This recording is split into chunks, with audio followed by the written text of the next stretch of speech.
Hello, নমস্কার বন্ধুগণ। ঝুমুর healthy হেসেলে একটা নতুন রেসিপি নিয়ে চলে এসেছি।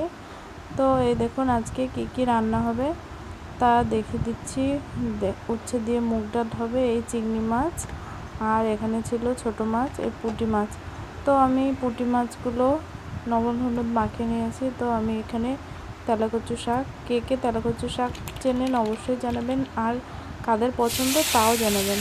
তেলাকচু শাক কিন্তু ঠান্ডা শরীর ঠান্ডা রাখে, খাওয়া খুবই ভালো গরমের দিনে। তো আমি পুঁটি মাছগুলো লবণ হলুদ মেখে খুব সুন্দর করে ভেজে নেব। তো এক সাইড ভাজা হয়ে গেছে, আর এক সাইড উল্টে দিচ্ছি। তো উল্টে পাল্টে খুব সুন্দরভাবে লাল লাল করে ভেজে নিতে হবে। তো আমার ভিডিও আপনাদের কেমন লাগে অবশ্যই কমেন্ট করে জানাবেন। তো পুঁটি মাছ ভাজা হয়ে গেছে, আমি তুলে নিয়েছি। এদিকে আমি লবণ হলুদ দিয়ে, আর দেখুন ডাঁটাগুলো আর আলুগুলো একসাথে ভালো করে তেলে একটু ভেজে নিচ্ছি। এই যে পুঁটি মাছ এরকমভাবে লাল লাল করে ভেজে নিয়েছি। আমি কিন্তু কাঠের জালে রান্না করছি।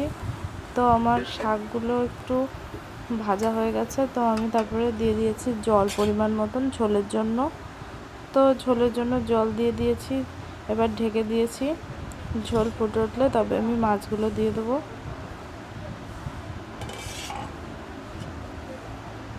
এবার ঝোল ফুটে উঠেছে, এবার আমি ভেজে রাখা মাছগুলো দিয়ে দিচ্ছি।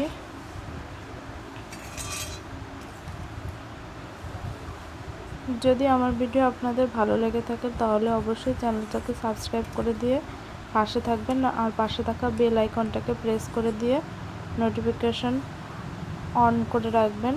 তো আমি যখন ভিডিও ছাড়বো তো সবার আগে আপনাদের কাছে পৌঁছে যাবে।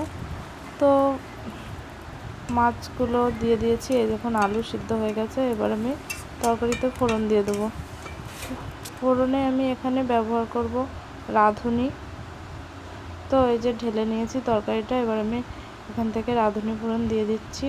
কড়াইতে দিয়েছি তেল, এবার তেলটা গরম হয়ে গেছে, তো রাঁধুনি দিয়ে দিচ্ছি। এটা একটু ভাজা ভাজা হয়ে গেছে, তো এবার আমি তরকারিটা দিয়ে ফোড়ন দিয়ে নেব।